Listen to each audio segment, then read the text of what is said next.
చంచలమ్మ, చంటి వీళ్ళందరూ అయితే సింధూరాన్ని హాస్పిటల్‌కి తీసుకొని వెళ్తారు. అలా హాస్పిటల్‌కి తీసుకొని వెళ్ళి సింధూర కోసమైతే చూస్తూ ఉంటారు. సింధూరాన్ని అయితే లేపుతూ ఉంటారు. ఇక హాస్పిటల్‌లో జాయిన్ చేసి అమ్మాయి గారు అని అయితే లేపుతూ ఉంటారు. ఇక సింధూర అయితే స్పృహ లేకుండా అలా పడిపోతూ ఉంటుంది. ఇక సింధూర దగ్గరికైతే సింధూరాన్ని అయితే డాక్టర్స్ దగ్గరికి తీసుకెళ్ళేసరికి డాక్టర్స్ అయితే ట్రీట్మెంట్ స్టార్ట్ చేస్తూ ఉంటారు. ఇక డాక్టర్స్ ట్రీట్మెంట్ స్టార్ట్ చేస్తూ అలా ఇంజెక్షన్స్ అవన్నీ ఇస్తూ ఉంటారు. చంచలమ్మ వీళ్ళందరూ అయితే చాలా కంగారు పడుతూ ఉంటారు.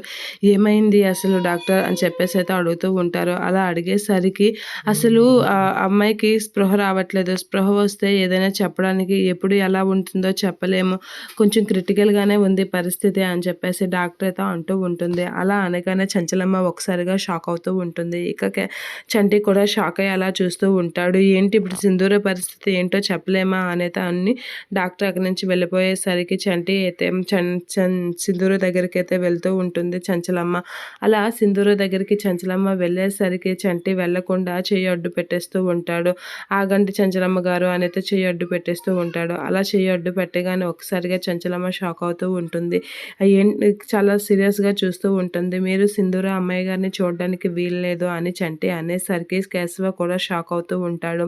అలా కేశవ కూడా షాక్ అయ్యేసరికి చంచలమ్మ అయితే అలా చూస్తూ ఉండిపోతూ ఉంటుంది. చాలా బాధపడుతూ ఉంటుంది. ఇక సింధూర పరిస్థితి ఏంటి అని అయితే తెలుసుకోవడానికి అయితే ట్రై చేస్తూ ఉంటుంది. ఇక చంటి అంత మాత్రాన లోపలికి వెళ్ళనివ్వకపోవడంతో చంచలమ్మ అయితే ఏడుస్తూ ఉంటుంది. అలా ఏడుస్తూ సింధూర గురించి అయితే బాధపడుతూ ఉంటుంది.